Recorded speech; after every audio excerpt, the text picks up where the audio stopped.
Don't drink it." Elena's scream tore through the mansion like a gunshot. She crashed through the bedroom door, her eyes wild with terror, her voice breaking. Marcus Richardson's hand stopped inches from the cup. His wife Victoria stood frozen beside the bed, the silver tray shaking in her grip. "She poisoned it. I saw her. I saw her pour it in."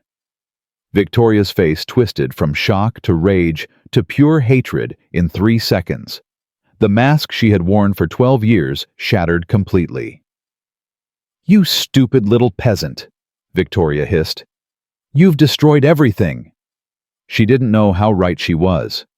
In the next 60 seconds, her husband would find the small glass vial hidden in her purse, and her perfect life would collapse into prison walls. If you want to know how one woman's greed led to her complete destruction, subscribe to my channel and stay until the very end. And please comment below and tell me which city you're watching from. I want to see how far this story travels. Now let me tell you how this nightmare began. Marcus Richardson had built his empire from nothing. 60 years of work, 60 years of sacrifice. At 72, he owned real estate across 15 states. His name appeared in Forbes year after year. When he walked into a room, people stood. When he spoke, people listened. But Marcus would trade every dollar for one thing he couldn't buy: his wife's love. He met Victoria at a charity gala 12 years ago. She was 40, recently divorced, stunning in a red dress. Marcus was 60, a widower, lonely in ways he never admitted. "You're different." Victoria told him that first night. "Most rich men bore me, but you actually listen." Marcus fell hard. They married 6 months later. The first 2 years were good. Victoria decorated their Beverly Hills mansion. She planned dinner parties. She traveled with Marcus everywhere. "Your wife is wonderful," people told him constantly. Marcus believed them. But around year 3, something changed. Victoria stopped waiting up for him. She stopped asking about his day. When he reached for her hand, she pulled away. "I'm tired," she would say. "I have a headache." "Not tonight." Always an excuse. Marcus blamed himself. He tried harder. He surprised her with Paris. First-class presidential suite private tour of the Louvre. Victoria spent most of the trip on her phone. He bought her a diamond necklace worth $3 million. She wore it once. He had a yacht built for her. She went on it twice. Nothing worked. "What do you want?" Marcus finally asked one night. "Tell me and I'll give it to you. Anything." Victoria looked at him with empty eyes. "I want to be happy, Marcus." "And you're not happy with all of this, with me."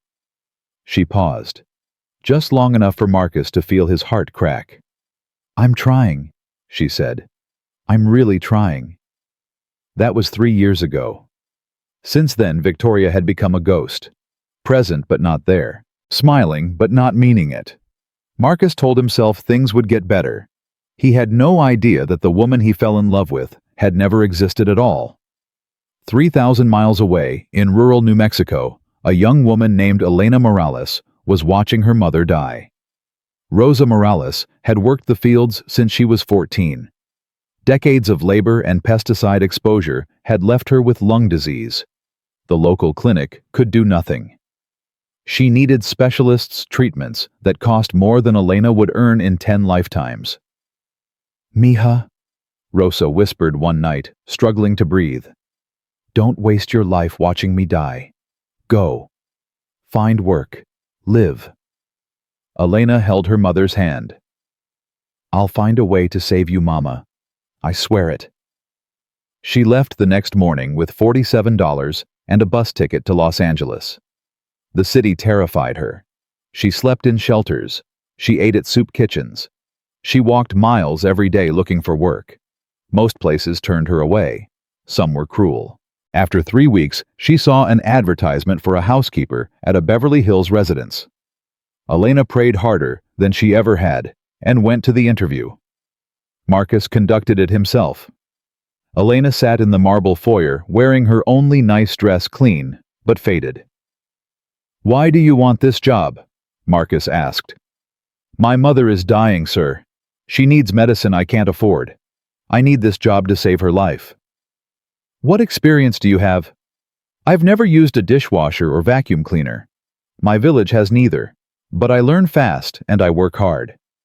Marcus studied her face. She looked him directly in the eyes when she spoke. I'm not the most qualified person you'll interview, Elena continued. But I promise you this. I will never lie to you and I will never steal from you. My mother raised me to be honest, even when it's hard. Something in her words touched Marcus. You're hired, he said. Start tomorrow. Elena fell to her knees and wept. Thank you, sir. Thank you. She had no idea this moment would change both their lives forever. From the first day, Victoria hated Elena. She couldn't explain why. Elena was quiet, respectful, hardworking. She woke before dawn and cleaned until every surface sparkled. Her cooking reminded Marcus of his grandmother's recipes. Maybe that was the problem. Victoria noticed how Marcus praised Elena's cooking. She noticed how he smiled at dinner for the first time in months.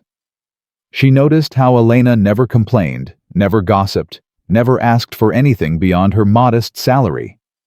Elena was good, genuinely good. And good people made Victoria uncomfortable.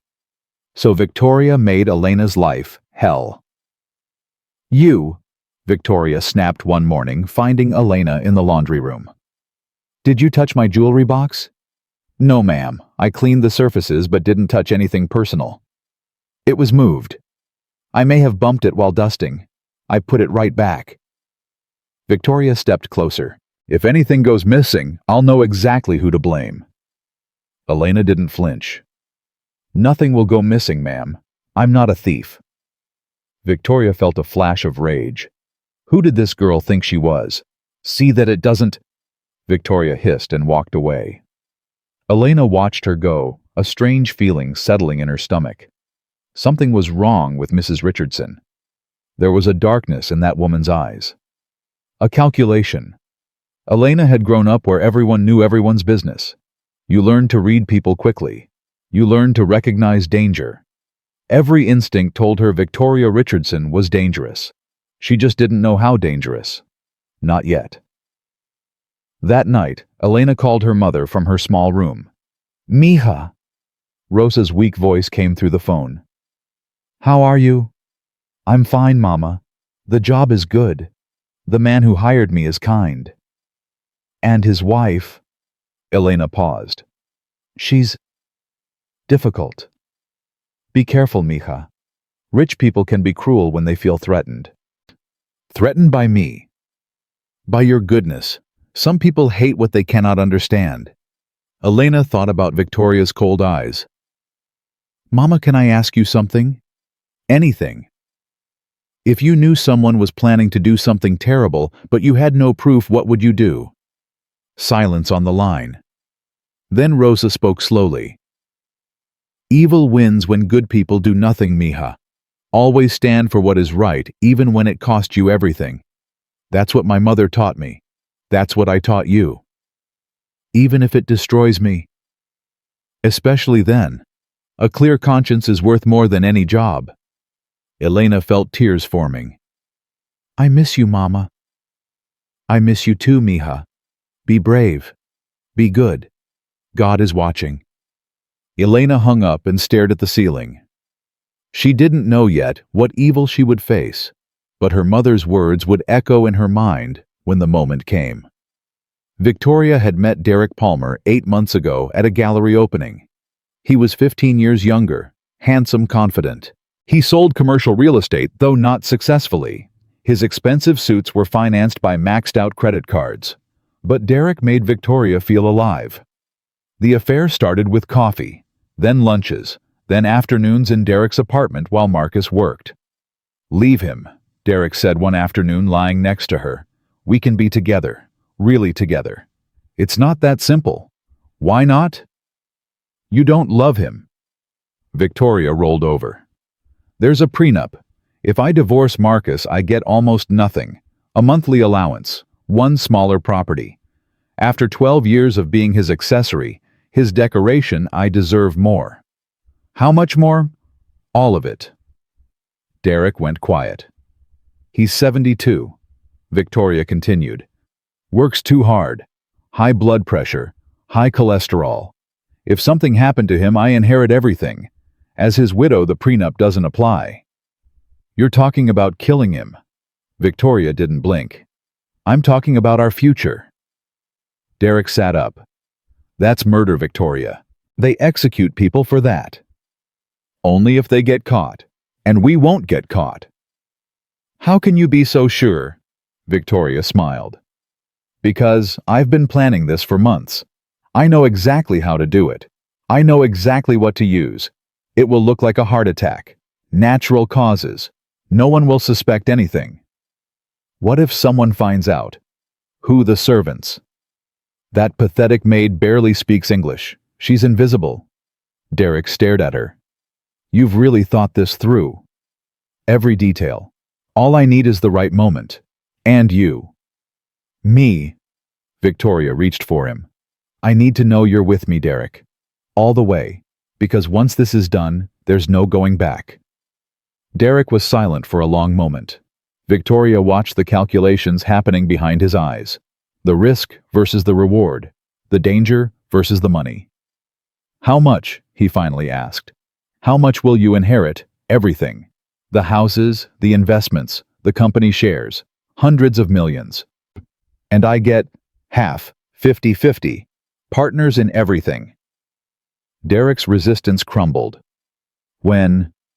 Soon. Very soon. I just need to acquire one more thing. What? Victoria leaned close and whispered in his ear. Poison. The first time Derek came to the mansion, Elena was cleaning the upstairs windows. She heard the doorbell, then voices in the foyer. Mrs. Richardson's voice high and excited. A man's voice, deep and confident. My cousin from Chicago, Victoria announced later. He's visiting for a while. Make yourself scarce when he's here. Yes, ma'am. But Elena didn't make herself scarce. Not entirely. She had seen how Victoria looked at this cousin. How her whole body leaned toward him. How her smile turned genuine for the first time in weeks.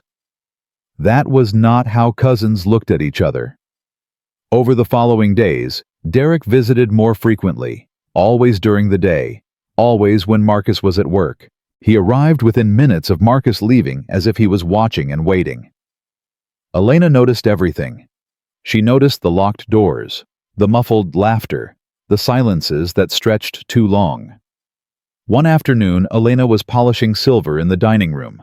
The window was cracked open, and voices carried from the garden below. When are we doing this? Derek's voice. Patience, Victoria replied. Everything has to be perfect. I'm tired of waiting. I'm tired of sneaking around. A few more weeks, that's all. A few more weeks of what? Victoria's voice dropped lower. Elena stopped polishing and held her breath. A few more weeks of being married, and then I'll be a widow. Elena's hands started shaking. You have the stuff, Derek asked. Arriving tomorrow. Potassium cyanide. Colorless. Tasteless. Causes cardiac arrest within hours. Any autopsy would show heart failure. Natural causes. And you're sure it works? I've done my research. $20,000 and a contact who knows how to keep quiet. 20,000. A small investment for hundreds of millions, don't you think? Derek laughed. You're something else, Victoria. I'm a woman who knows what she wants, and what I want is freedom. Freedom from this boring old man. Freedom to be with you. Freedom to enjoy life while I'm still young enough. You're not that young anymore. Careful, darling. I'm young enough to find another partner if you keep talking like that. I'm joking. You know I'm with you. All the way. Good. Because after this is done, we disappear for a while. Europe, 6 months. Let the grief settle. Let the lawyers handle the estate. And then we come back and get married and live the life we deserve. The life we deserve, Derek repeated. I like the sound of that. Elena backed away from the window. Her whole body was trembling. Her heart was pounding so hard she could hear it. They were going to kill Mr. Richardson. His own wife was going to poison him. Elena wanted to scream. She wanted to run to Marcus and tell him everything. But who would believe her? She was just a maid, a nobody. Victoria would deny it all.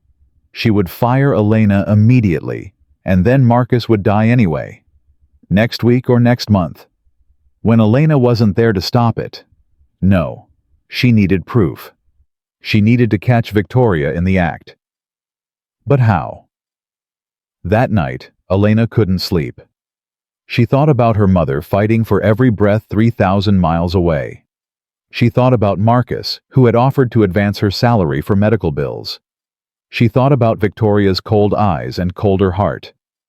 Evil wins when good people do nothing. Elena made her decision. She would watch. She would wait. She would gather whatever evidence she could. And when the moment came, she would act, no matter what it cost her. 2 weeks passed.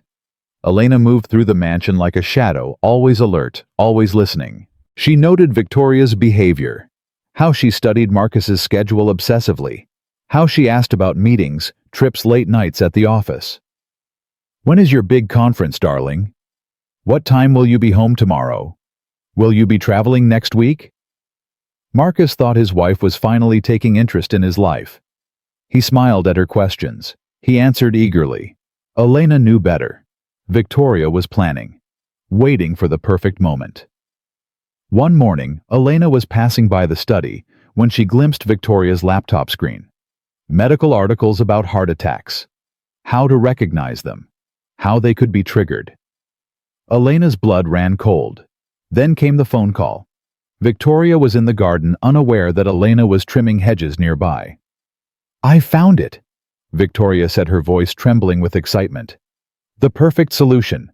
Potassium cyanide, completely tasteless, colorless when dissolved, a heart attack within hours." Elena's pruning shears slipped from her fingers. Victoria spun around at the sound. Their eyes met.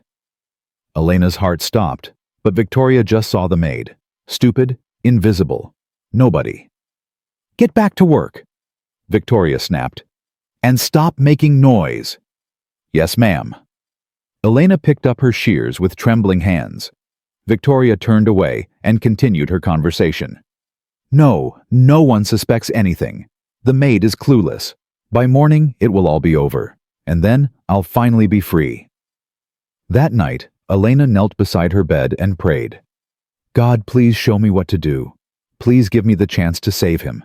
Please give me courage when the moment comes." She didn't sleep. She watched the ceiling until dawn. The moment was coming. She could feel it. The day everything changed started like any other. Marcus left for work at 8. Victoria kissed his cheek at the door. "Have a good day, darling."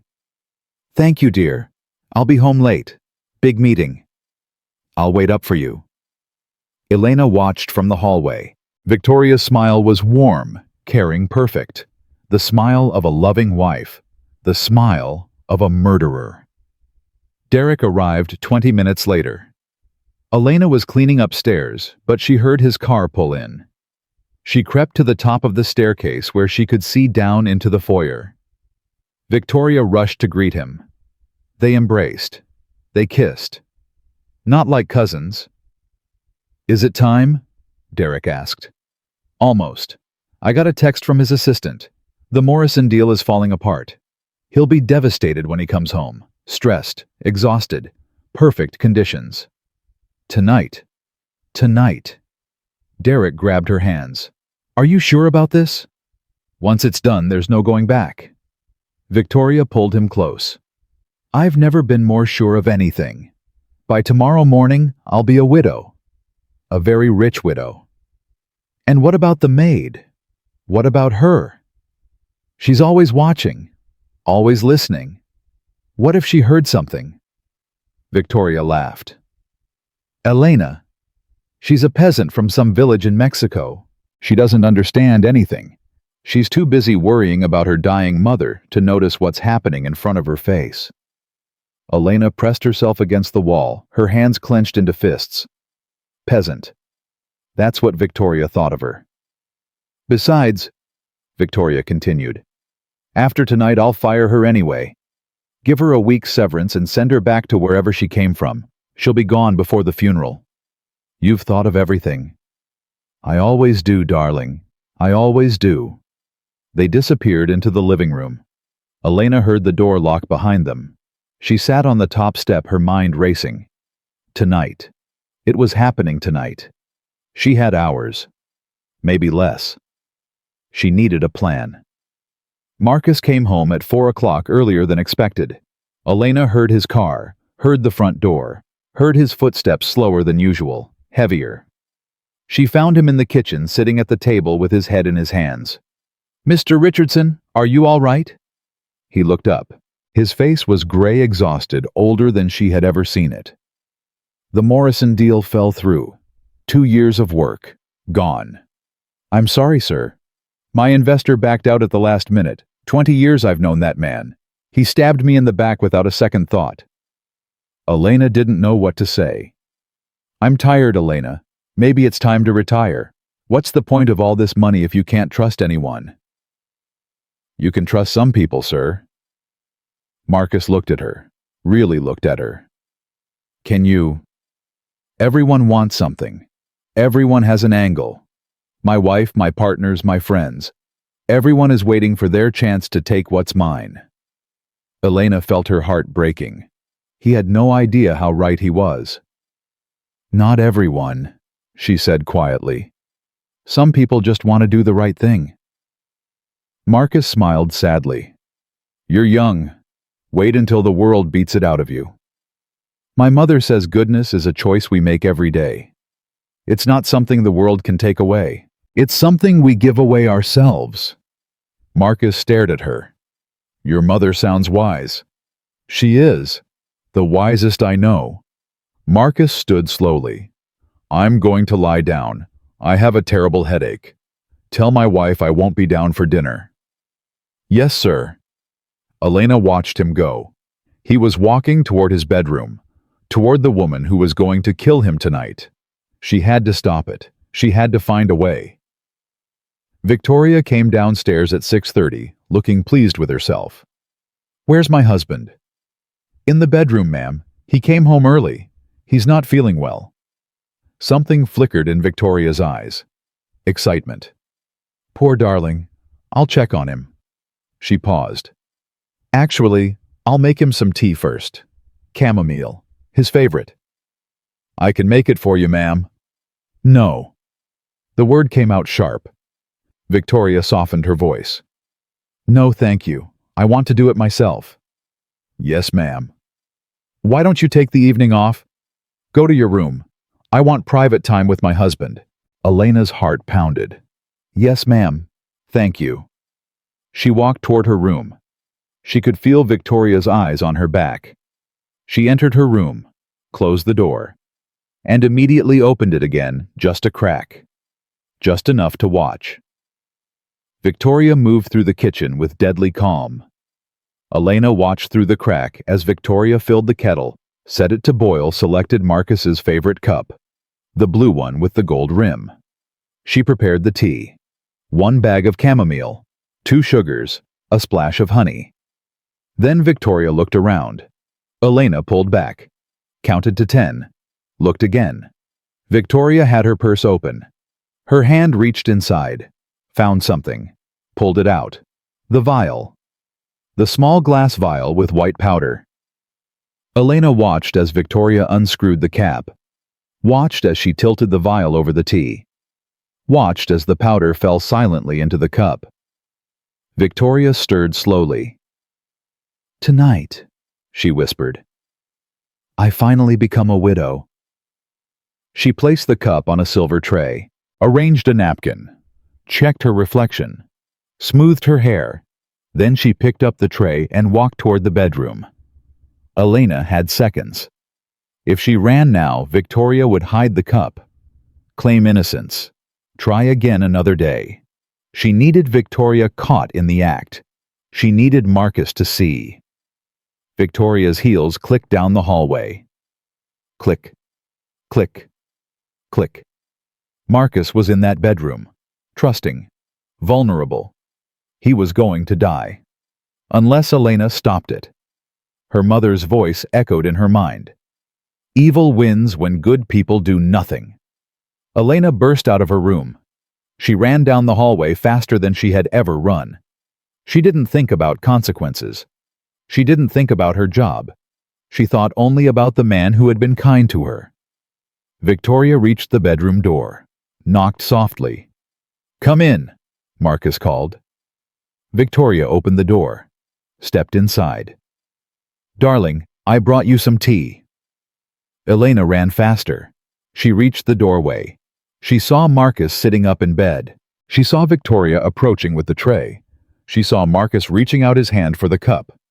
And Elena opened her mouth and screamed, the loudest scream of her entire life, a scream from deep in her soul. "Don't drink it!" Marcus's hand froze in midair. Victoria whirled around the tray, tilting tea sloshing. "Don't drink that tea, Mr. Richardson. There's poison in it. I saw her put it in.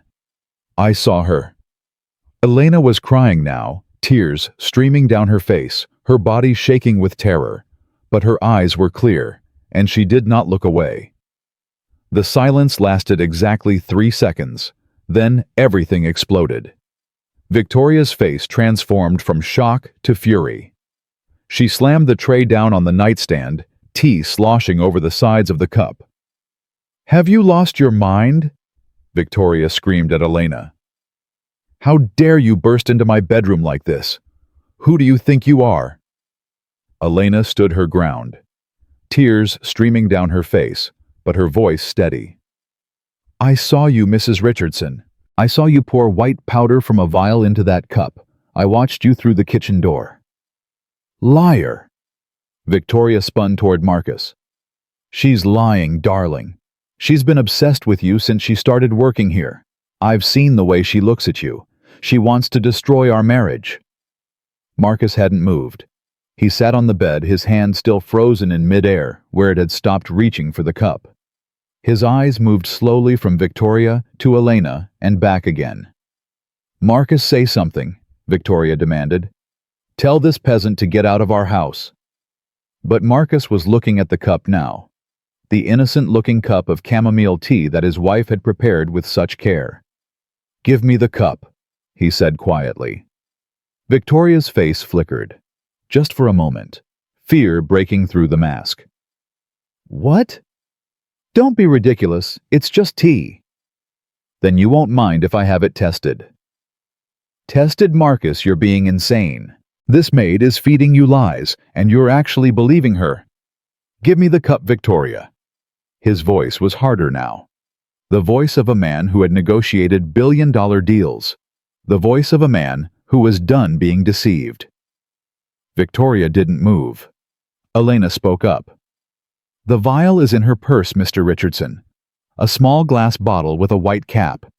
She put it back after she poured the poison. Check her purse." Victoria's eyes went wide. Real panic now. Undisguised. "Don't you dare touch my personal belongings," she hissed. "That's an invasion of privacy. I'll call the police." "Go ahead," Marcus said, standing up from the bed. "Call them. Let's see what they find." He walked toward the vanity where Victoria's Hermes purse sat. Victoria lunged for it, but Marcus was faster. He grabbed the bag and opened it before she could reach him. Victoria clawed at his arm. "Stop it! You have no right! I'm your wife!" Marcus pushed her away. Not hard, but firmly. He upended the purse onto the bed. Wallet, keys, lipstick, phone, tissues, and a small glass vial with a white cap. The room went silent again. Marcus picked up the vial and held it to the light. White powder inside, just as Elena had described. "What is this, Victoria?" His voice was barely above a whisper, but it carried the weight of 12 years of marriage crumbling into dust. Victoria's mouth opened, closed, opened again. No words came out. "What is this?" The roar shook the walls. Victoria flinched back like she had been struck. And then she broke. She dropped to her knees right there on the bedroom floor. The sophisticated, elegant Victoria Richardson collapsed like a puppet with its strings cut. "I'm sorry," she sobbed. "Marcus, I'm so sorry. I don't know what came over me. Please, please forgive me." Marcus stared down at her. This woman he had loved for 12 years.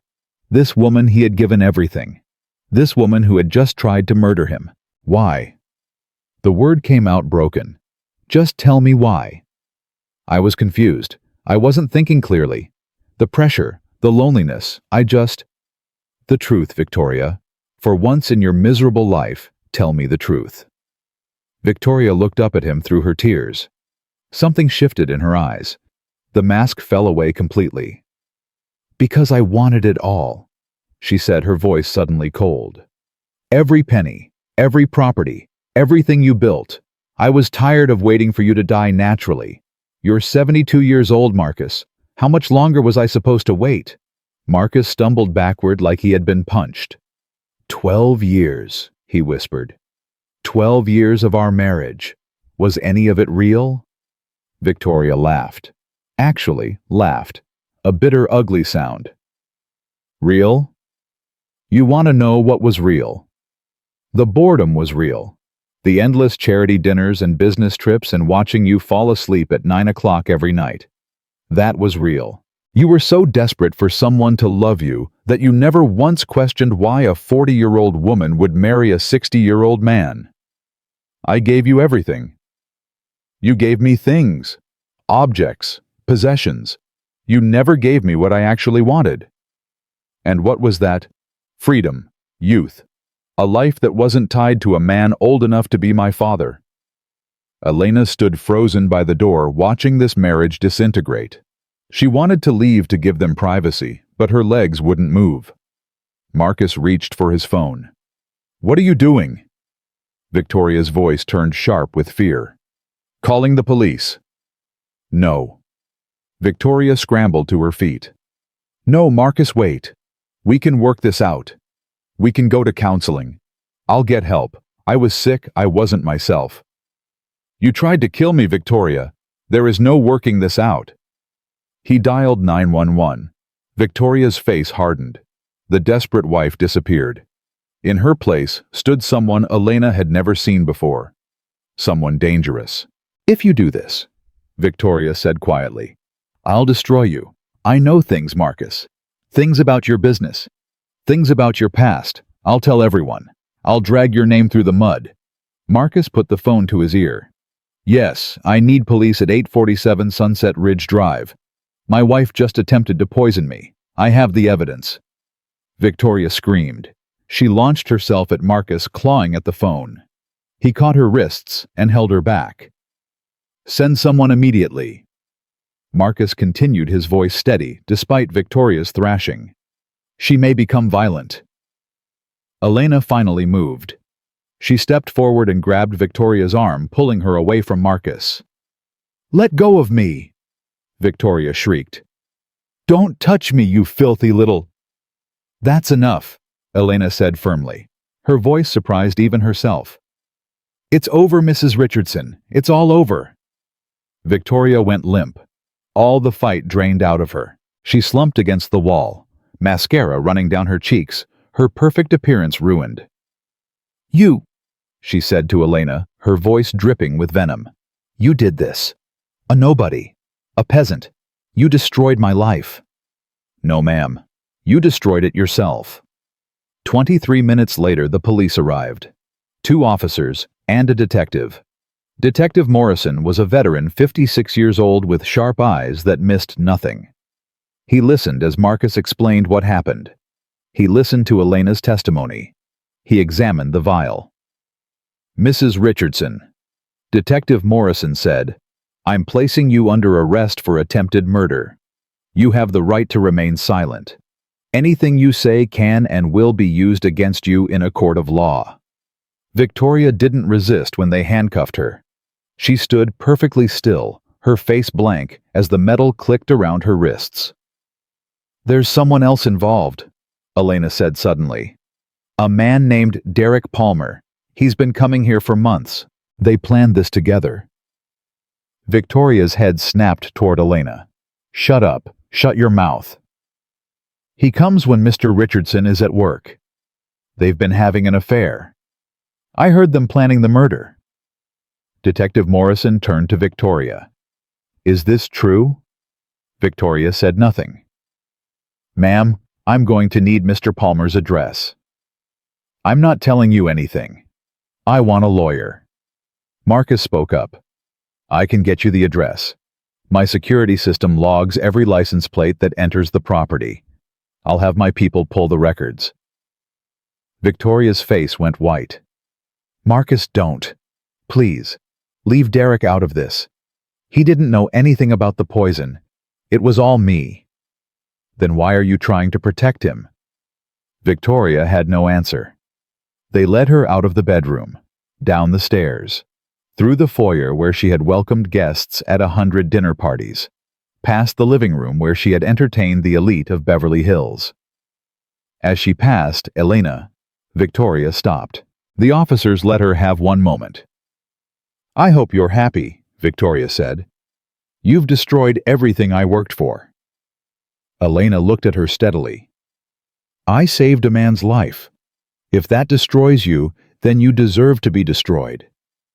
Victoria's eyes blazed with hatred. Then she was gone, pushed through the front door and into the waiting police car. Elena watched the car drive away. The lights disappeared around the corner, and silence fell over the mansion. Marcus stood beside her. He looked older than he had that morning. Older and infinitely tired.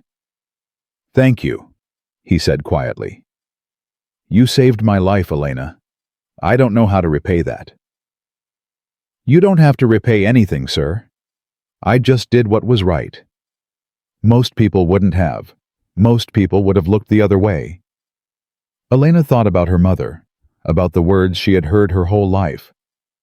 Evil wins when good people do nothing, she said. My mother taught me that. I couldn't let you die when I knew the truth. Marcus put his hand on her shoulder. His eyes were wet. Your mother raised a remarkable woman. 45 minutes after Victoria's arrest, Detective Morrison called from the station. We picked up Derek Palmer, he said. He tried to run when he saw us coming. We found messages on his phone, thousands of them, between him and your wife. They've been planning this for months. Marcus closed his eyes. What do the messages say? Everything. The affair, the poison, how they were going to split your estate. There's even a message from 3 days ago where Mrs. Richardson wrote, and I quote, Friday night. He'll be tired from the deal falling through. Perfect time. By Saturday morning, I'll be a widow. Marcus's hand tightened on the phone. They knew the Morrison deal was going to fall through. Looks like it. There are messages about that too. Apparently Mr. Palmer has connections in commercial real estate. He may have had something to do with your investor backing out. The betrayal just kept getting deeper, layer after layer of deception. My own wife sabotaged my business deal so she could murder me. That's what the evidence suggests, sir. I'm sorry. Marcus hung up. He sat in his study for a long time, staring at nothing. Elena brought him tea, real tea made with her own hands. I know you probably don't want to drink anything right now, she said, but it might help. Marcus looked at the cup, then at Elena. You made this yourself? Yes, sir. I watched the water boil. I put the tea bag in myself. There's nothing in it but chamomile and honey. Marcus took the cup. His hands were shaking. I've been thinking, he said, about what you did tonight, about the risk you took. It wasn't a risk, sir. It was the only choice I could make. You could have lost your job, your income, your mother's medical care, everything you came to this country for. Some things are more important than money. Marcus smiled. The first real smile Elena had seen from him. Not many people believe that. Maybe not many people were raised by my mother. He took a sip of the tea. It was warm and soothing and tasted like safety. I want to do something for you, Marcus said. Something real. Not just a raise or a bonus. Something that will change your life. You don't have to. I know I don't have to. I want to. You gave me back my life tonight, Elena. Let me give you something in return. Elena didn't know what to say. She stood there holding the tray while Marcus Richardson looked at her like she was the only honest person he had ever met. 2 hours after the arrest, Marcus received another call. It was his lawyer, Robert Williams. 63 years old, ruthless in the courtroom, one of the best in California. I just heard what happened, Robert said. I'm on my way over. It's late, Robert. It can wait until morning. No, it can't. We need to talk about the prenup, and the estate, and what happens when this goes to trial. Robert arrived within the hour. He sat in Marcus's study with a yellow legal pad, taking notes while Marcus told him everything. Attempted murder with poison, Robert said when Marcus finished. Conspiracy. Possibly accessory to business fraud if Derek Palmer really did sabotage your deal. She's looking at 25 to life. Good. But there's a complication. What complication? The prenup. If you divorce her before conviction, she gets the settlement outlined in the agreement. A monthly allowance and one property. But if she's convicted of attempting to murder you, the prenup becomes void. She gets nothing. So I wait. You wait. Don't file for divorce until the trial is over. Let the criminal case run its course. Once she's convicted, you can divorce her without giving her a penny. Marcus nodded slowly. And the house, the accounts. Freeze everything. I'll file emergency motions in the morning. She won't be able to touch a dollar. Elena listened from the hallway. She hadn't meant to eavesdrop, but she couldn't help it. The amounts they were discussing were staggering. Hundreds of millions of dollars, properties across the country, investment accounts that earned more in interest each month than her entire village made in a year. And Victoria had tried to kill for all of it. Elena thought about greed, about what it did to people. Victoria had everything anyone could want: a beautiful home, a kind husband, more money than she could spend in 10 lifetimes. And it wasn't enough. It was never enough. Her mother had always said that greed was a disease, that it ate people from the inside until there was nothing left but hunger. Elena had never understood that until now. Midnight came and went. Robert left with a promise to return in the morning. The house fell quiet. Elena cleaned up the teacups and turned off the lights.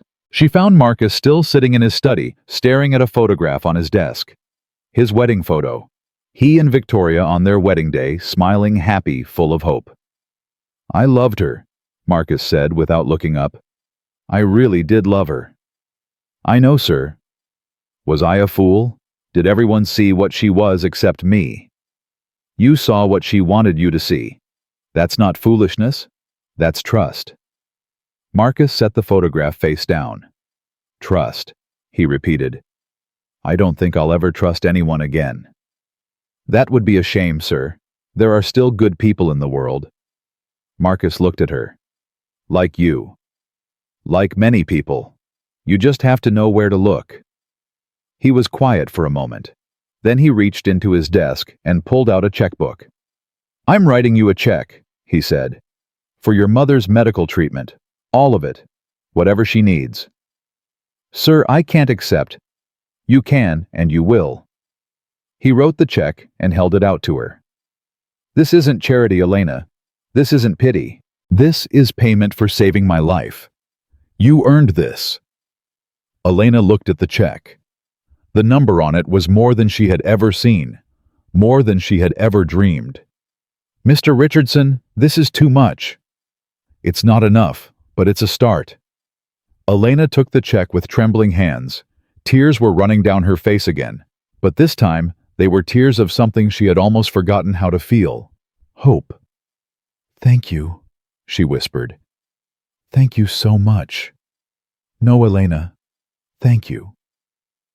She went to her room and called her mother. It was late, but Rosa answered on the first ring. Mija, Is everything okay? Everything is okay, Mama. Everything is finally okay. You sound like you've been crying. What happened? Elena took a deep breath. I did something scary tonight, Mama. Something that could have ruined everything. But it was the right thing to do. Tell me. So Elena told her. Everything.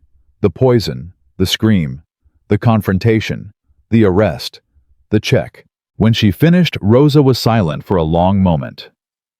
Mija, she finally said, her voice thick with emotion. I am so proud of you. I was so scared, Mama. I thought I was going to lose everything. But you didn't.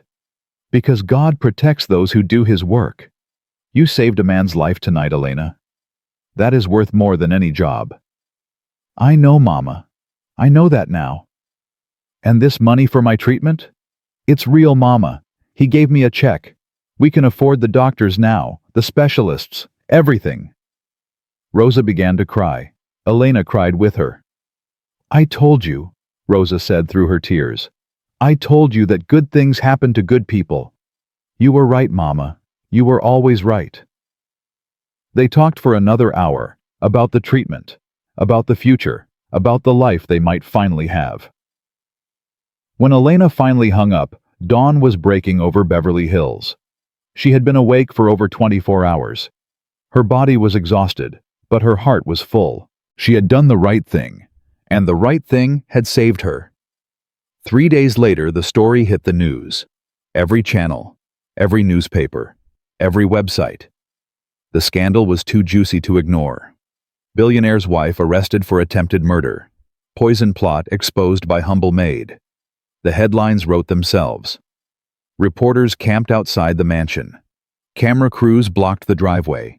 Everyone wanted an interview with Elena, the woman who had screamed 2 words that ended a marriage and saved a life. Elena refused them all. I don't want attention, she told Marcus. I just want to do my job. The press won't leave you alone. Then I'll stay inside until they do. But the press had other stories to chase. 3 days turned into a week. The cameras disappeared. The reporters moved on to the next scandal. And Victoria Richardson sat in a jail cell waiting for her trial. Derek Palmer sat in a cell beside her. They had tried to destroy a good man for money, and a poor maid from New Mexico had stopped them with 2 words. Don't drink it.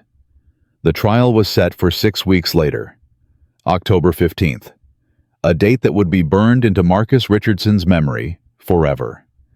In those 6 weeks, everything changed. Elena's mother arrived in Los Angeles on the 2nd week of September. Rosa Morales had never been on an airplane before. She clutched Elena's hand through the entire flight, her eyes wide with wonder and fear as the ground fell away beneath them. Mija, Rosa whispered. We're flying. We're actually flying. I know, Mama. I know. The specialists at Cedars-Sinai took Rosa into treatment immediately. The lung disease was advanced, but not hopeless. With aggressive therapy with the medications she could never afford before there was a chance. A real chance. Your mother is a fighter, Dr. Patterson told Elena after the first week. I've seen younger patients give up with half her condition, but she refuses to quit. She's been fighting her whole life, Elena said. She doesn't know any other way. Marcus visited Rosa twice during those weeks. He brought flowers the first time, chocolates the second. Rosa was embarrassed by the attention. You shouldn't trouble yourself, Mr. Richardson, she said from her hospital bed. You're a busy man. I'm a man who owes your daughter everything, Marcus replied. The least I can do is make sure you're comfortable. Rosa looked at Elena with knowing eyes. My daughter saved your life. She did. And now you're saving mine. It seems only fair. Rosa smiled. It was the first time Elena had seen her mother smile in months. You're a good man, Mr. Richardson. I can see why my daughter risked everything for you. I'm not sure I deserve such loyalty. None of us deserve the grace we receive. We can only try to be worthy of it. Marcus was quiet for a moment. Then he took Rosa's weathered hand in his own. "Your daughter is the bravest person I've ever met," he said. "You should be very proud." "I am," Rosa said, tears forming in her eyes. "I always have been." While Rosa healed, the prosecution built its case. District Attorney Margaret Chen was a legend in Los Angeles legal circles. 61 years old, never lost a murder case feared by defense attorneys across the state. When she took Victoria's case personally, everyone knew it was over. "This is as clear-cut as it gets," Margaret told the press outside the courthouse. "We have the poison. We have the maid's testimony. We have thousands of text messages documenting the conspiracy. Mrs. Richardson and Mr. Palmer will spend the rest of their lives in prison." Victoria's defense attorney was Bradley Shaw. Expensive, arrogant, famous for getting rich clients off on technicalities. "My client is innocent," Bradley declared to the same press corps. "She was suffering from a mental breakdown brought on by years of emotional neglect. She didn't know what she was doing. The maid's testimony is unreliable. She barely speaks English and has a clear financial motive to lie." Elena watched the press conference on the small television in her room. Her hands clenched into fists when Bradley called her a liar. "Don't let him get to you," Marcus said, standing in her doorway. "He's doing his job. That's what defense attorneys do." "He's calling me a liar." "The truth will come out in court. The jury will see who's lying and who's telling the truth." "What if they don't believe me?" Marcus walked over and sat beside her. "Elena, I've been in business for 60 years. I've negotiated with liars, cheats, and criminals from every corner of the world. You know what I've learned?" "What?" "The truth has a weight to it, a presence. You can feel it in the room. And when you speak, everyone in that courtroom will feel it." Elena wanted to believe him, but the fear wouldn't go away. 3 weeks before the trial, something unexpected happened. Elena was in the kitchen making breakfast when Marcus came downstairs. His face was pale. "What's wrong?" Elena asked immediately. "Victoria wants to see me." Elena stopped stirring the eggs. "See you in jail." Her attorney called. "She says she has something important to tell me, something I need to know before the trial." "It's a trap." "Probably." "You shouldn't go." Marcus sat down heavily at the kitchen table. "What if it's not a trap? What if she has information that could affect the case? She tried to kill you, Mr. Richardson. Nothing she says can be trusted." "I know. But I need to understand Elena. I need to know why. Really know. Not just her confession that night when she was angry and caught off guard. I need to look her in the eyes and hear the truth." Elena understood. She didn't agree, but she understood. "Then let me come with you." "To the jail?" "You shouldn't face her alone. She still has power over you. I saw it that night. Even after everything, part of you still loved her." Marcus looked away. "That part is dead now." "Are you sure?" He didn't answer. The visit was scheduled for September 28th, 2 weeks before the trial. Marcus and Elena arrived at the county jail at 10 in the morning. They were led through security checkpoints, metal detectors, locked doors that clanged shut behind them with awful finality. Victoria was waiting in a small visitation room. She wore an orange jumpsuit. No makeup. Her hair was unwashed and pulled back in a simple ponytail. She looked 10 years older than she had 3 weeks ago. When she saw Elena, her eyes flickered with hatred, but she controlled it. "Marcus," she said, "thank you for coming." "What do you want, Victoria?" "Straight to business. That was always your style." She gestured to the chairs across from her. "Please, sit." Marcus sat. Elena stood behind him, arms crossed. "I see you brought your watchdog," Victoria said, glancing at Elena. "She saved my life. She's earned the right to hear whatever you have to say." Victoria's jaw tightened, but she let it go. "I wanted to apologize," she began. Marcus laughed. A harsh, bitter sound. "Apologize? You tried to murder me." "I know, and I'm sorry." "Sorry you did it, or sorry you got caught?" Victoria was quiet for a moment. When she spoke again, her voice was different, smaller, almost vulnerable. Both. I'm sorry for both. Marcus leaned forward. Why, Victoria? I gave you everything. Everything you ever asked for. Why wasn't it enough? Because I was already broken when I met you. The words hung in the air. My first husband, Victoria continued. The one before you. He wasn't who I said he was. I told you we divorced because we grew apart. That was a lie. Marcus waited.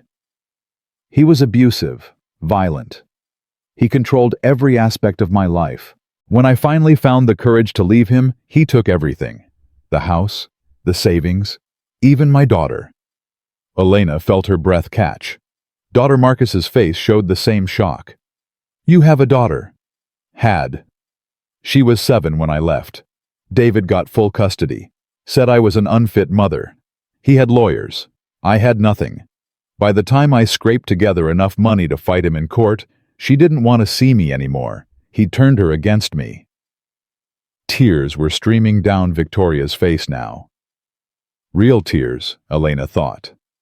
Or was this another performance? When I met you, I was empty, hollow. I had lost everything that mattered. And you were so kind, Marcus, so generous. I thought if I had money, real money, I could find her. I could win her back. I could show her that I wasn't the monster her father made me out to be.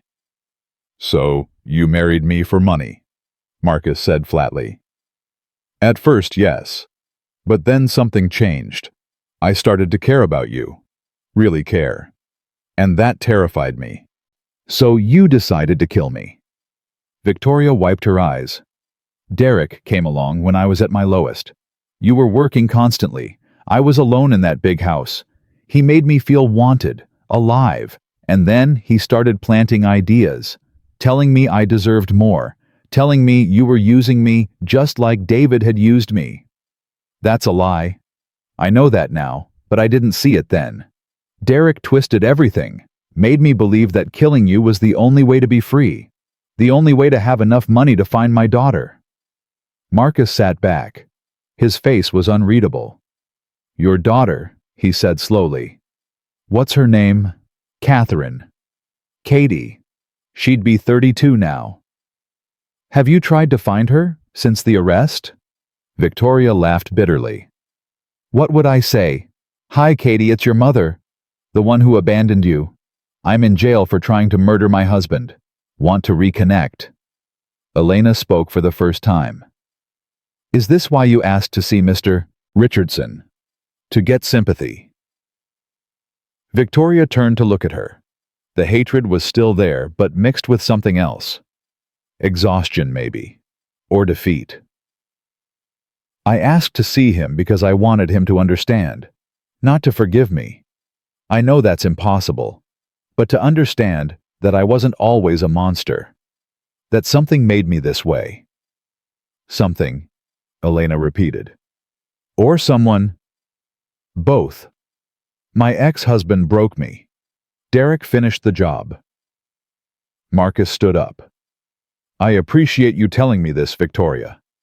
But it doesn't change anything. I know. You still tried to kill me. You still would have killed me if Elena hadn't stopped you. I know. And you're still going to spend the rest of your life in prison. Victoria nodded slowly. I know that too. Marcus turned to leave. Then he stopped. One more question. Yes. The Morrison deal. The investor who backed out. Was that Derek? Victoria's face gave her away before she spoke. Yes, she whispered. Derek knew someone at the firm. He made some calls, got them to pull out at the last minute. He said it would stress you out, make you tired, make the heart attack more believable. Marcus closed his eyes. 2 years of work, sabotaged by his wife's lover, so she could murder him. Goodbye, Victoria. Marcus, wait. But he was already walking out the door. Elena followed without looking back. In the car, Marcus was silent for a long time. Elena didn't push him. She just sat beside him as the driver navigated through traffic. Finally, Marcus spoke. "I don't know how to feel." "About what she told you?" "About any of it. She had a daughter. A whole life I knew nothing about. She was abused. Traumatized. Does that excuse what she did?" "No," Elena said quietly. "But it explains it." "Is there a difference?" "Yes. A big difference. Understanding why someone became a monster doesn't make them less of a monster. It just makes them a monster with a backstory." Marcus looked at her with something like admiration. "When did you become so wise?" "My mother always says that understanding evil is not the same as accepting it. We can feel compassion for how someone got broken without forgiving what they broke." "Your mother should write a book." Elena smiled slightly. "She says her life is her book. Every wrinkle tells a chapter." 2 days before the trial, Derek Palmer tried to cut a deal. He offered to testify against Victoria in exchange for a reduced sentence. He would tell the court everything: the affair, the poison, the sabotaged business deal, every detail of their conspiracy. District Attorney Chen considered the offer for exactly 15 minutes. "No deal," she told Derek's lawyer. "We have enough evidence to convict both of them. I don't need his testimony, and I won't reward betrayal with leniency." Derek's lawyer tried to negotiate. "My client has information about other crimes. Crimes that haven't been charged yet." "What crimes?" "Financial fraud. Mrs. Richardson has been embezzling from her husband's charitable foundation for years, millions of dollars. My client can provide proof." This got Chen's attention.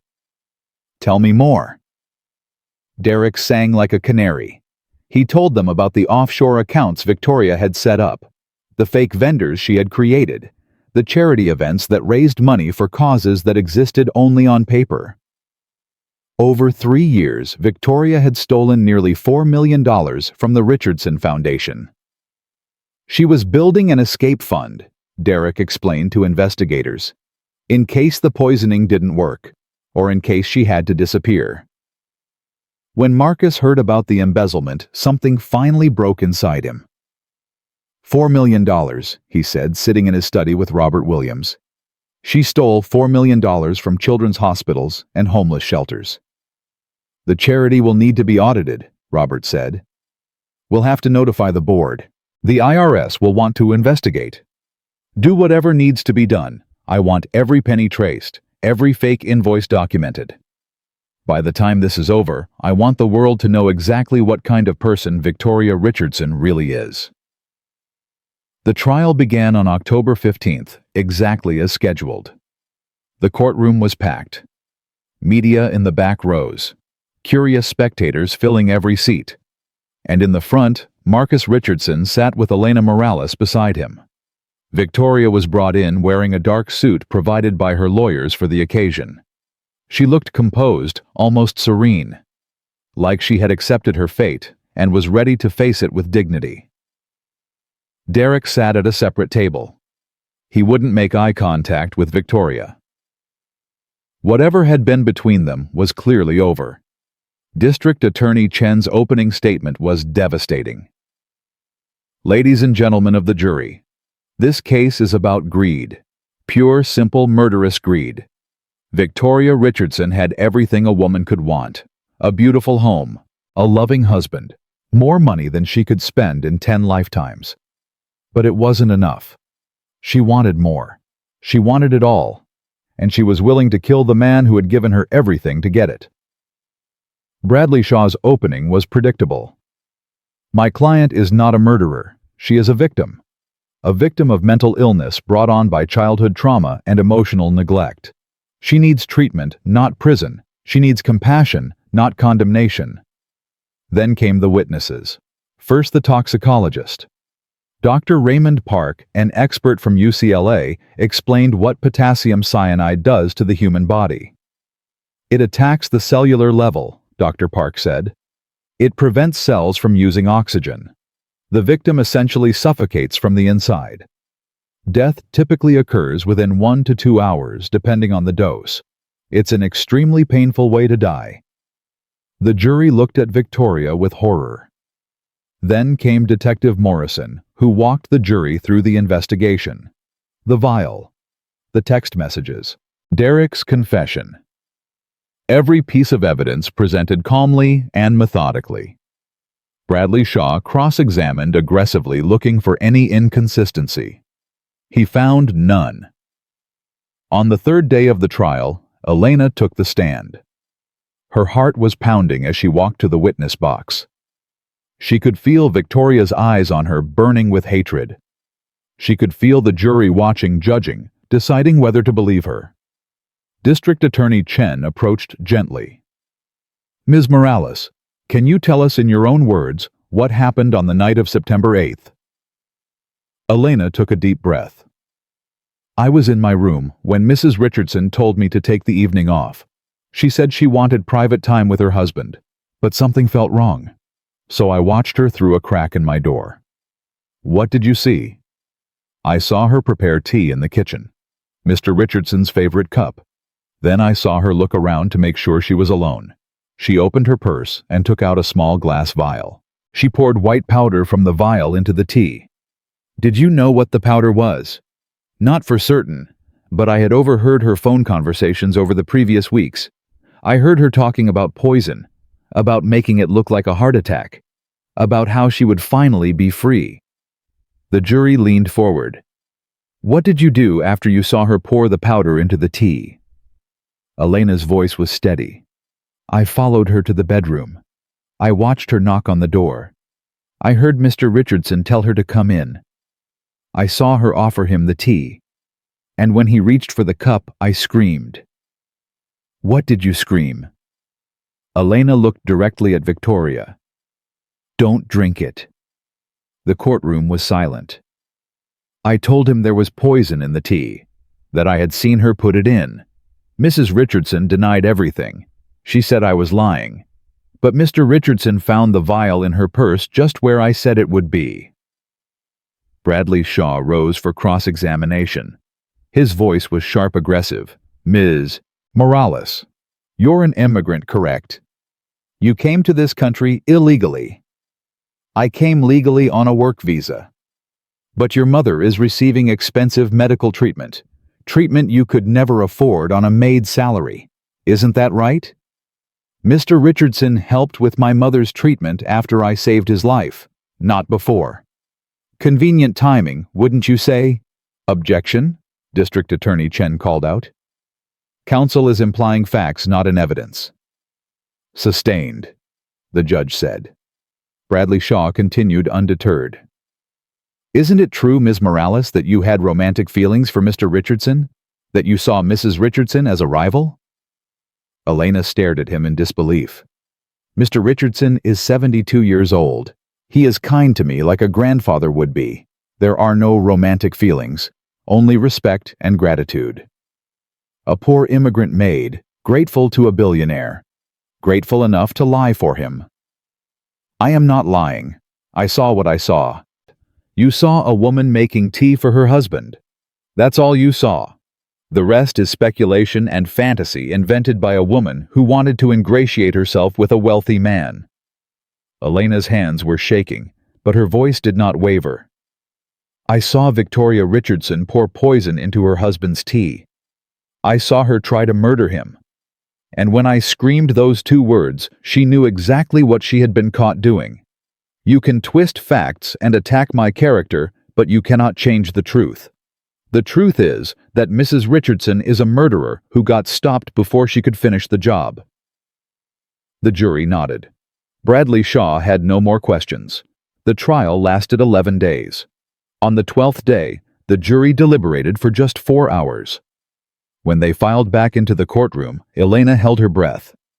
Marcus gripped the armrest of his chair so hard his knuckles turned white. The judge asked the foreperson to rise. "On the charge of attempted murder in the first degree, how do you find the defendant, Victoria Richardson?" The foreperson's voice rang clear through the silent courtroom. "Guilty." Victoria's face showed no emotion. She had known this was coming.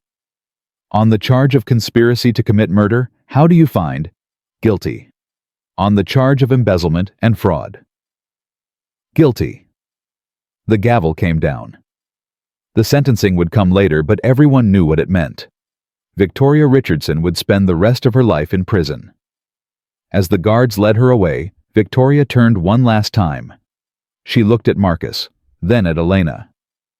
"You think you've won," she said quietly. "But you haven't. Some things can't be fixed, Marcus. Some things once broken stay broken forever." Then she was gone. Marcus sat in the courtroom for a long time after everyone else had left. Elena sat beside him, silent, waiting. "She's right, you know," Marcus finally said. "About what?" "About being broken. About some things never getting fixed." He turned to look at Elena. "I'll never trust anyone again. Not the way I trusted her. Trust takes time to rebuild. I'm 72 years old. How much time do I have?" Elena didn't have an answer for that, but she stayed beside him anyway as the afternoon light faded and the empty courtroom grew dark. 3 weeks after the verdict, Marcus called Elena into his study. It was November now. The trees outside had turned gold and red. Rosa was still at Cedars-Sinai, but the doctors were optimistic. The treatments were working. For the first time in years, she could breathe without pain. "Sit down," Marcus said. "Please." Elena sat nervously. Something in his voice told her this was important. "I've been thinking," Marcus began, "about what comes next. For me. For you. For everyone touched by what happened." "What do you mean?" Marcus pulled an envelope from his desk drawer and slid it across to her. "Open it." Elena picked up the envelope. It was thick, official-looking. She opened it carefully and pulled out the papers inside. Her eyes went wide. This is a scholarship application. To UCLA. Not just an application. An acceptance letter. Full ride. Tuition books housing everything. Pre-law program. You start in January." Elena's hands were shaking. "Mr. Richardson, I can't." "You can, and you will. I never even applied. How is this possible?" Marcus leaned back in his chair.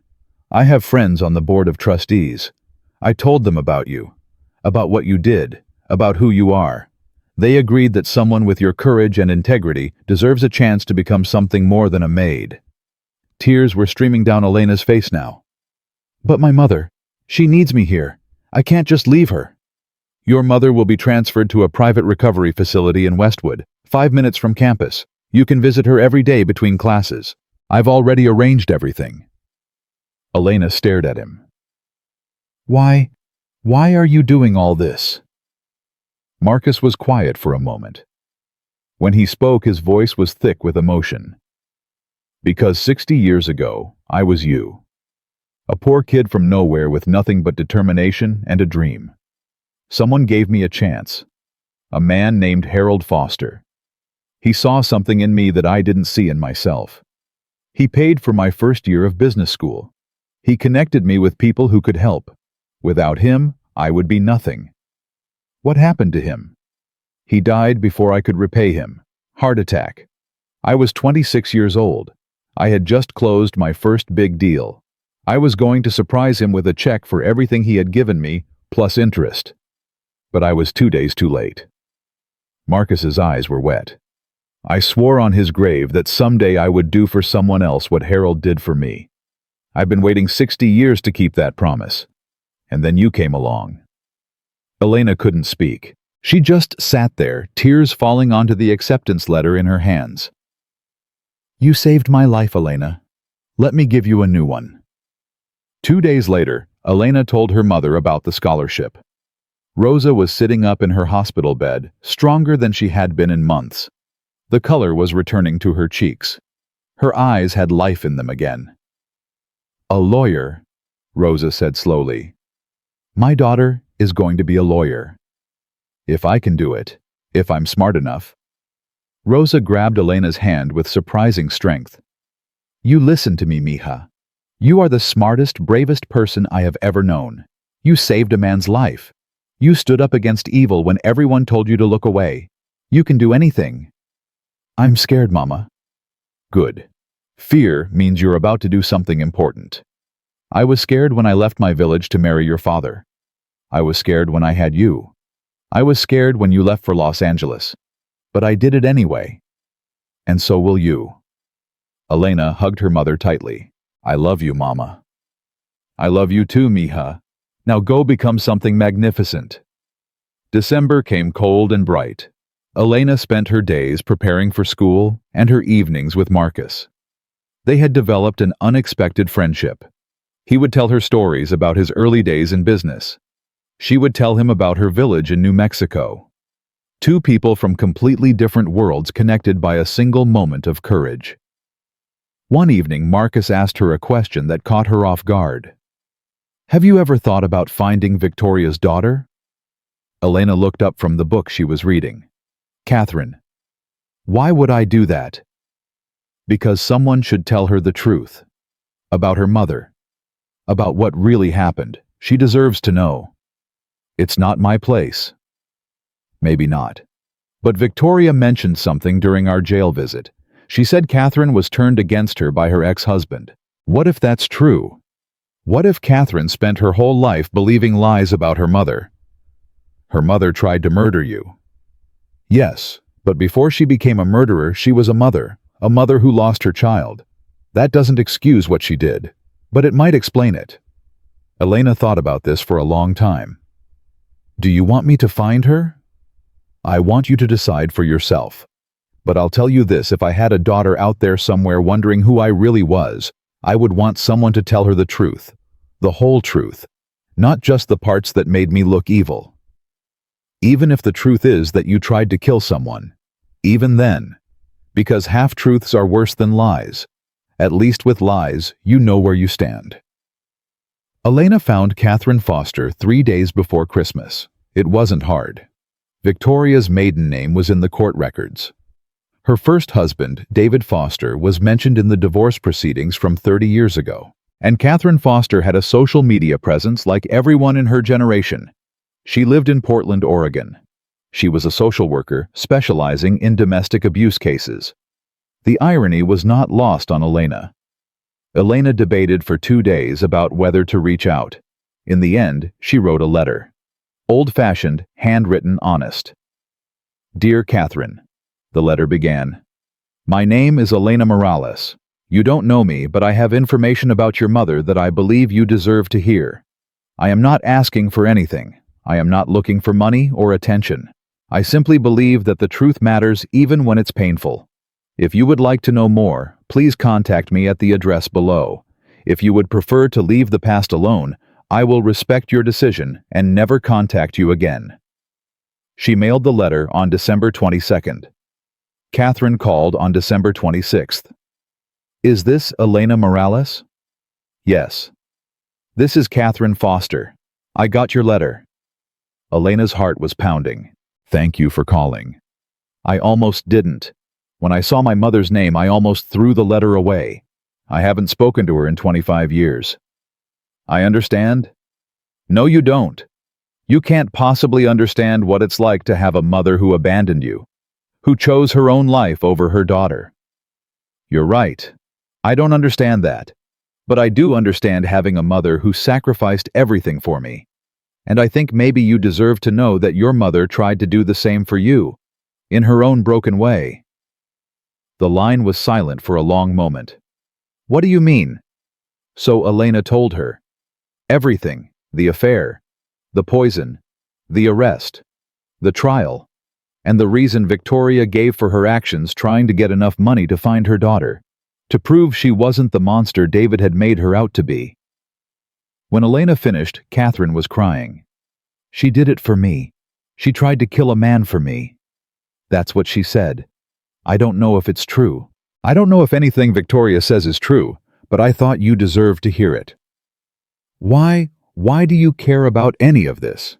Because my mother taught me that everyone deserves to know the truth about where they came from, even when that truth is ugly. Catherine was quiet again. Would you come to Portland? I'd like to meet you in person. I have questions. So many questions. I can come in January, after I start school. You're in school. I'm starting law school. Pre-law, actually. At UCLA. How old are you? 24. Catherine laughed softly through her tears. 24 and already braver than I've ever been. I'm not brave. I'm just doing what's right. That's the same thing. Elena flew to Portland on January 15th, 2 weeks after starting classes. Catherine met her at the airport. She was tall with Victoria's cheekbones and dark hair, but her eyes were different. Softer. There was pain there, but also kindness. They went to a coffee shop near the waterfront. For 2 hours, Elena answered Catherine's questions. About Victoria. About Marcus. About the night Elena screamed those 2 words that changed everything. She really said she did it to find me, Catherine asked for the 3rd time. She said that was part of it. The money. She thought with enough money she could hire lawyers, private investigators, whatever it took to find you, and prove she wasn't the person your father said she was. Catherine stared into her coffee cup. My father told me she was crazy. He said she abandoned us because she didn't love me enough to stay. He said she was selfish and cruel, and that I should forget she ever existed. Was he telling the truth? I don't know anymore. I spent my whole life believing him. But now... She shook her head. Now I don't know what to believe. You could visit her. In prison? Ask her yourself. Catherine looked up sharply. I can't. Why not? Because what if she's lying? What if everything she told you was just another manipulation? What if I go there and find out my mother is exactly the monster my father said she was? Then at least you'll know. At least you won't spend the rest of your life wondering. Catherine was quiet for a long time. You're wise for someone so young. My mother says wisdom isn't about age, it's about paying attention to pain yours and other people's. Your mother sounds amazing. She is. She's the reason I'm here. The reason I'm anything. They talked for another hour. About childhood. About family. About the complicated ways love can twist into something unrecognizable. When they parted at the airport, Catherine hugged Elena tightly. Thank you, she whispered, for finding me, for telling me the truth. What will you do now? Catherine pulled back and wiped her eyes. I don't know. Maybe I'll visit her. Maybe I won't. But at least now I have a choice. That's more than I had before. February brought unexpected news. Elena was in the library studying for her first midterm when her phone rang. It was Marcus. You need to come home, he said. Right away. What's wrong? Your mother. There's been a complication. Elena's blood turned to ice. She ran out of the library without gathering her books, drove to Cedars-Sinai at dangerous speeds, burst through the hospital doors with her heart pounding in her ears. She found Marcus in the waiting room. His face was pale. What happened? She collapsed this morning. The doctors are with her now. They're not telling me anything. Elena sank into the chair beside him. I thought she was getting better. They said she was getting better. She was. But these things are unpredictable. The lung disease, the treatments her age. Sometimes the body just gives up. She can't give up. She's a fighter. You said so yourself. I know. They waited. Minutes felt like hours. Every time a doctor walked by, Elena jumped to her feet. Every time they kept walking.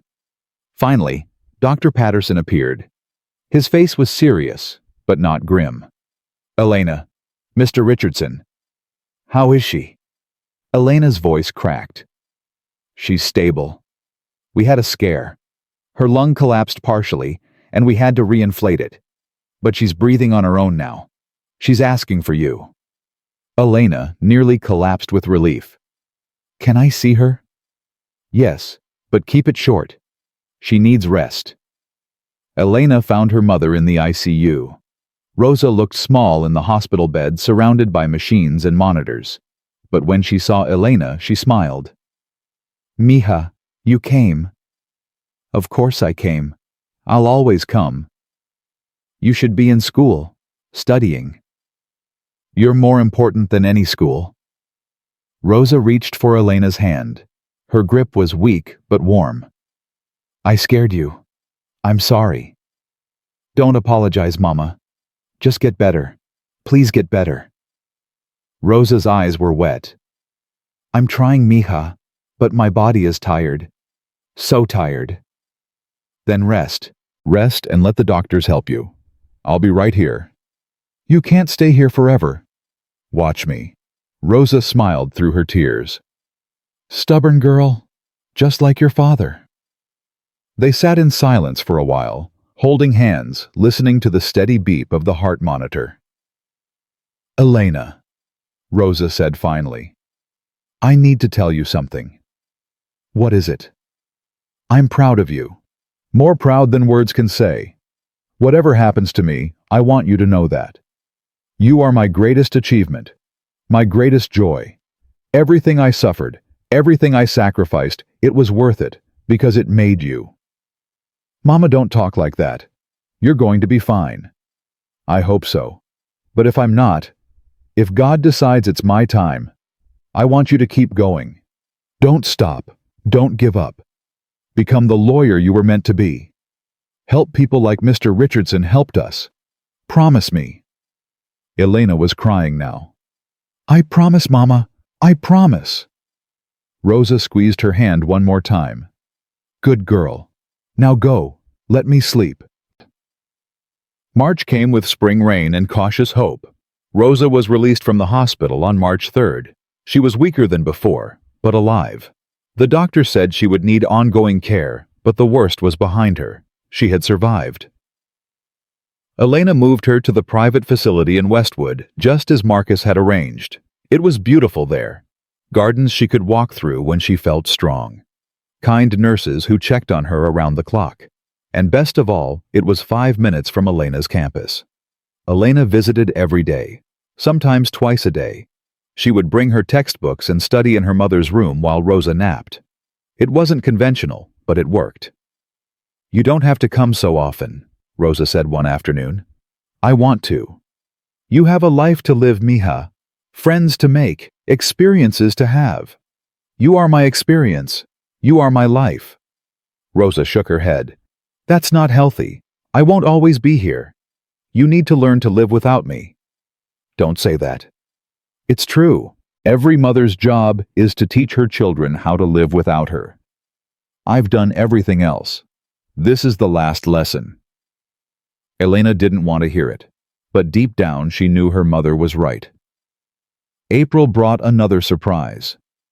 Catherine had finally visited Victoria in prison. Elena got a call late one night after midnight, Catherine's voice thick with emotion. I went to see her. How was it?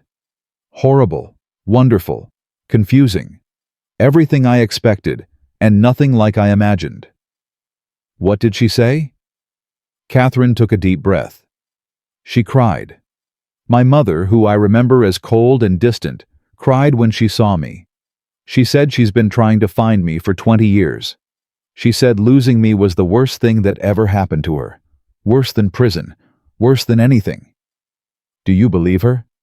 I don't know. Maybe. She seemed different from the woman my father described. Broken, yes, but not evil. Just sad. Incredibly, profoundly sad. Are you going to visit her again? I don't know that either. But at least I went.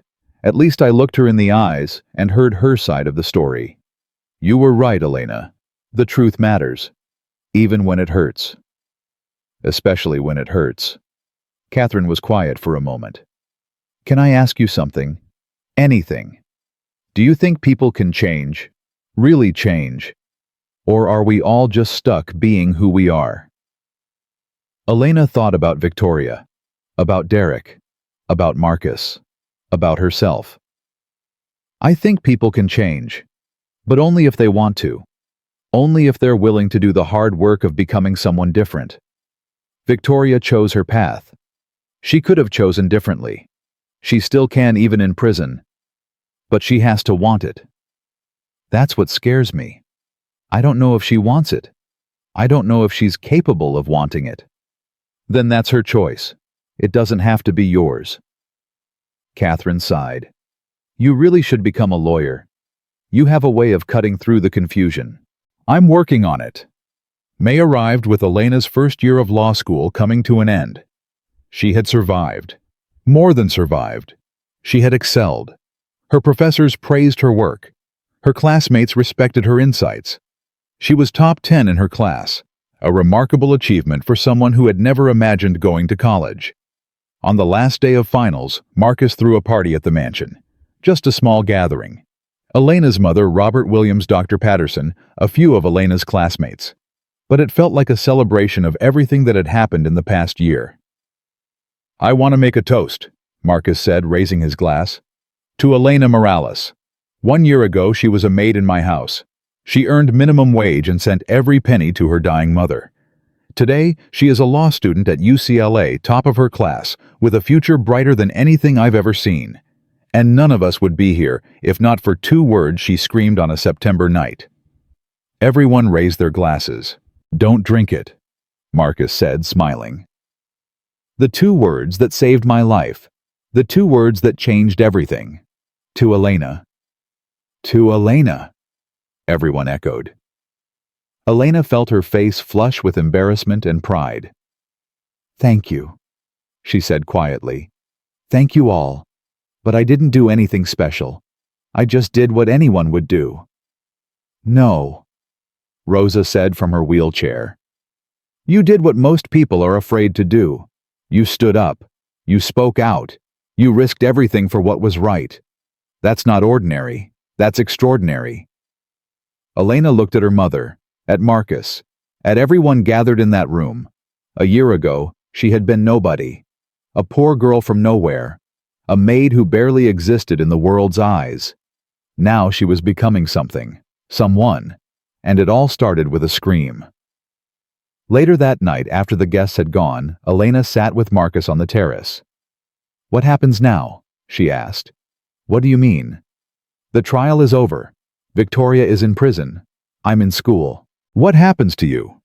Marcus looked out at the city lights. I don't know. I've spent 60 years building an empire. But for the first time, I'm not sure what any of it means. What's the point of having everything if you have no one to share it with? You're not alone. No, thanks to you I'm not. But I'm also 73 years old. My wife tried to kill me. My business partner betrayed me. Everyone I trusted turned out to be using me. At some point you start to wonder if it's them or you. It's not you, Mr. Richardson. How can you be sure? Elena thought for a moment. Because you gave a poor maid from New Mexico a chance when no one else would. Because you paid for my mother's treatment without asking for anything in return. Because you're here right now asking these questions. Bad people don't ask these questions. They don't wonder if they're the problem. They just assume everyone else is. Marcus smiled slightly. Your mother really did raise a wise woman. She did her best. Will you stay? After you graduate, I mean. Will you stay in Los Angeles? Elena hadn't thought about it. Everything had happened so fast. School, her mother's illness, the trial, Catherine. She had been surviving, not planning. I don't know. Where would I go? Anywhere. You could work for any firm in the country. I could make calls, open doors. You could go back to New Mexico if you wanted. Start your own practice. Help people in your village. Is that what you think I should do? I think you should do whatever makes you happy. You've spent your whole life taking care of other people. Your mother. Me. At some point you need to ask yourself what Elena wants. It was a question she had never asked. A question she didn't know how to answer. I'll think about it, she said finally. Take your time. You have plenty of it. But as it turned out, time was the one thing they didn't have. Because 3 days later, everything changed again. The call came at 3 in the morning on May 18th. Elena was deep asleep in her apartment near campus when her phone started ringing. She fumbled for it in the darkness, her heart already pounding with dread. Nothing good ever came from calls at 3 in the morning. Hello? Elena? It was Robert Williams Marcus's lawyer.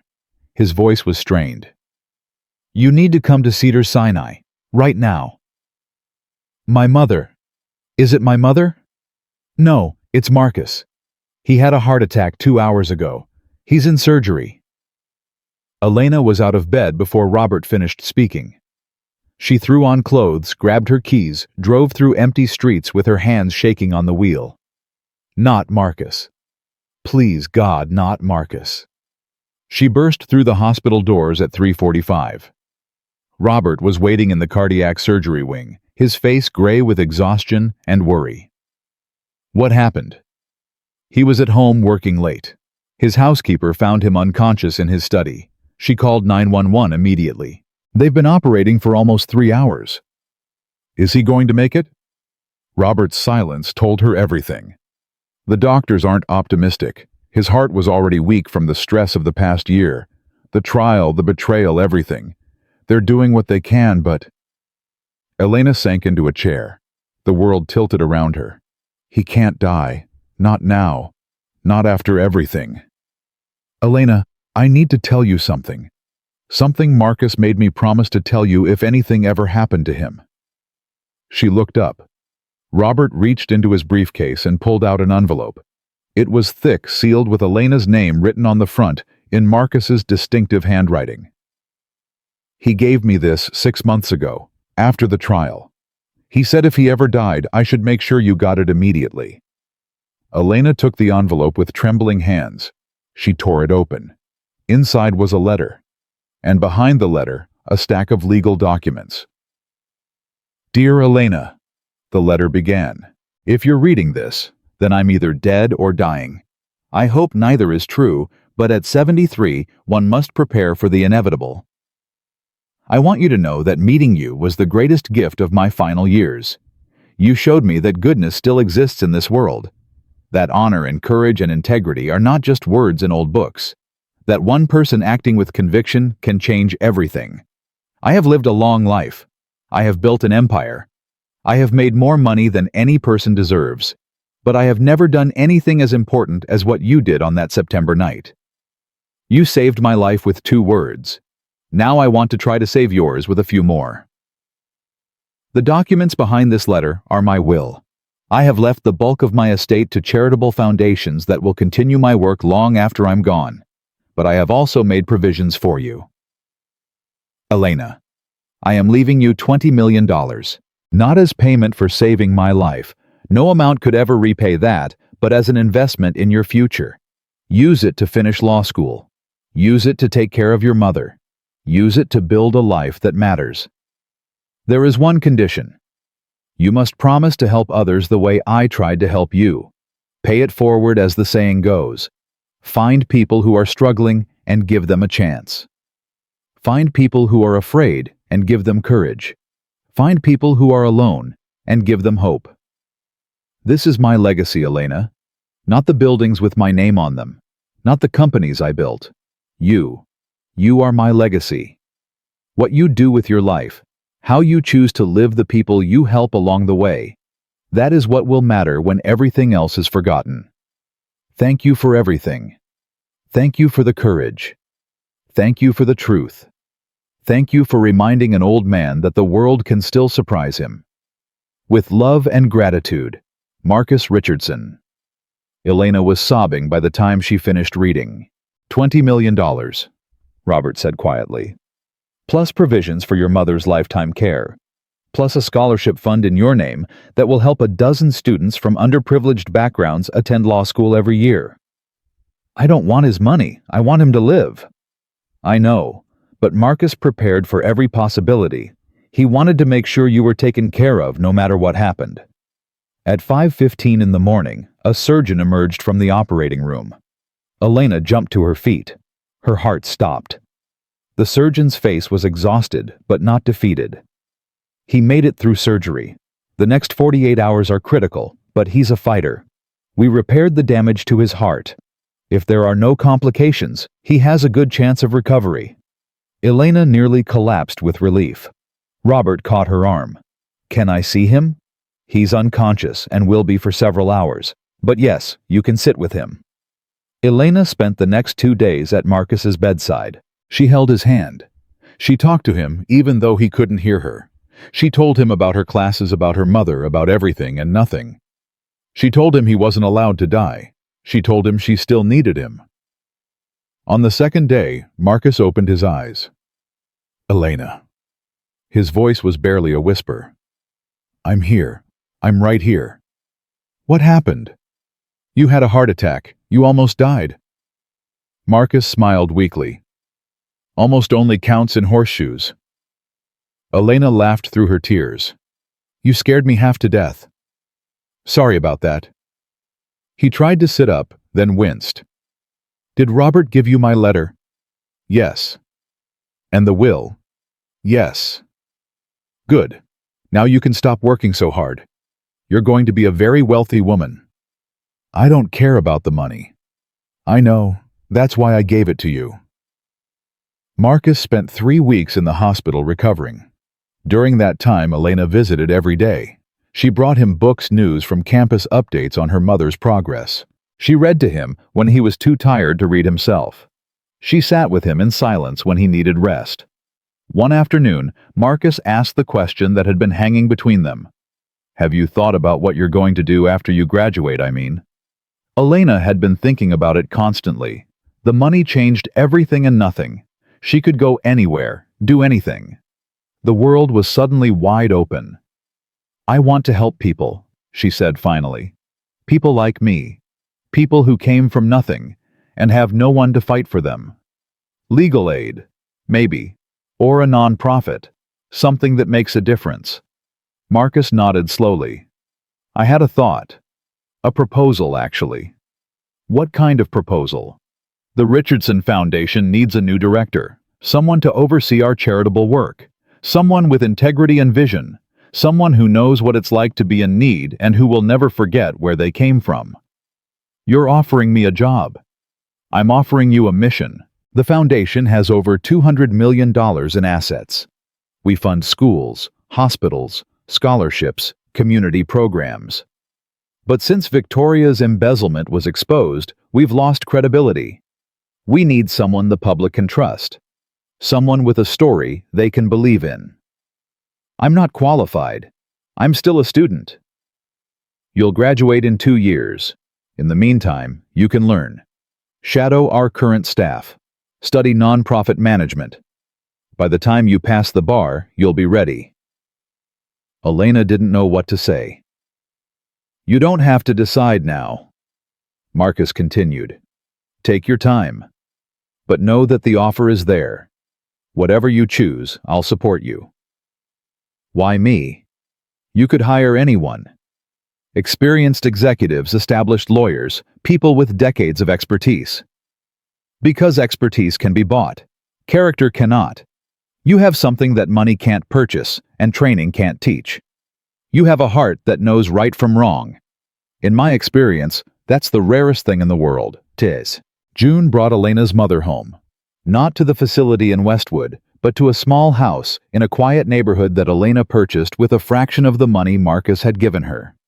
It had a garden where Rosa could grow vegetables. It had a porch where she could sit in the morning sun. It had a kitchen where she could cook the recipes she had learned from her mother and her mother's mother. This is too much, Rosa said when she saw it. Elena, this is too much. It's not enough. It will never be enough. You gave me everything, Mama. Your whole life you worked and sacrificed and suffered so I could have a chance. This is just a house. You deserve a palace. Rosa walked through the rooms, slowly touching the walls, the furniture, the curtains. Tears streamed down her face. I never imagined this. In my wildest dreams, I never imagined any of this. Neither did I. But here we are. Rosa turned to her daughter and held her face in both hands. You are a miracle, mija. My miracle. No, Mama, you are the miracle. Everything I am, everything I have, it started with you. Your strength, your faith, your love. You taught me to be good when the world wanted me to be selfish. You taught me to be brave when everyone said to be afraid. You taught me that one person can make a difference. They held each other for a long time. Mother and daughter, two women who had come so far from the dusty village in New Mexico. July brought an unexpected visitor. Catherine Foster flew in from Portland to meet Elena in person one more time. They sat in Elena's new apartment drinking coffee, talking like old friends. "I visited her again," Catherine said. "My mother. Last month." "How was it?" "Better. Still complicated, but better. We're starting to build something. I don't know what to call it yet. Not forgiveness exactly. Maybe understanding. That's more than most people get. She asked about you, about the woman who saved Marcus Richardson's life. She wanted me to tell you something." "What?" Catherine set down her coffee cup. "She wanted me to tell you that you were the only one who ever stood up to her. In her whole life, everyone either feared her or used her or let her do whatever she wanted. But you looked her in the eye and told her no. You stopped her. She said in a strange way she's grateful. Grateful for being caught. Grateful for being stopped before she became something worse. She said if you hadn't screamed those two words, she would have killed Marcus. And then she would have had to live with that forever. At least now she's just an attempted murderer, not an actual one." "That's a strange kind of gratitude." "My mother is a strange kind of person. Broken, definitely. Evil, maybe. But somewhere inside her there's still a piece that knows right from wrong. You reached that piece. No one else ever could." Elena thought about Victoria sitting in her prison cell, alone, defeated, but maybe somehow finding redemption in the strangest possible way. "I hope she finds peace," Elena said finally. "I don't forgive her. I don't think I ever will, but I hope she finds peace. That's more than she deserves. Maybe. But holding on to anger is like drinking poison and expecting the other person to die. My mother taught me that." Catherine smiled. "Your mother sounds incredible." "She is. Would you like to meet her?" August came with the one-year anniversary of the night Elena screamed. Marcus hosted a dinner at his mansion, a small gathering of everyone who had been touched by what happened. Elena and Rosa, Robert Williams, Catherine, who flew in from Portland, Dr. Patterson, who had saved Rosa's life, Detective Morrison, who had put Victoria behind bars. They sat around the dining room table eating food that Elena had helped prepare, sharing stories and memories. "1 year ago tonight," Marcus said, raising his glass, "I almost died. A cup of poisoned tea was inches from my lips. My wife, the woman I trusted most in the world, was about to murder me for my money. And then a poor maid from New Mexico did something extraordinary. She screamed." Everyone looked at Elena. She felt her face flush. "Don't drink it," Marcus continued. 2 words. That's all it took. 2 words to save my life, to expose a murderer, to change everything. I've thought about those 2 words every single day since. I've wondered what would have happened if Elena had stayed silent. If she had looked the other way. If she had been too afraid to speak. He paused, his eyes wet. But she wasn't. She stood up. She spoke out. She risked everything for a man she barely knew. And because of that, I'm here tonight. Because of that, we're all here tonight. Marcus lifted his glass higher. "To Elena Morales, the bravest person I've ever known, the best investment I've ever made, the daughter I never had, but somehow found anyway." "To Elena," everyone echoed. Elena didn't know what to say, so she simply raised her own glass. "To second chances," she said quietly, "and to the people who give them." 2 years later, Elena graduated from UCLA Law School. She finished top of her class. She passed the bar on her first attempt. She had job offers from every major firm in Los Angeles, with salaries that would have seemed impossible just 3 years earlier. She turned them all down. Instead, she became the director of the Richardson Foundation. Marcus was there for her first day. 75, now slower than he used to be, but still sharp, still fighting. The heart attack had changed him, made him appreciate every moment in a way he never had before. "Are you ready?" he asked. "No," Elena admitted. "But my mother always said that's the best time to start something." "Your mother is a wise woman." "She is.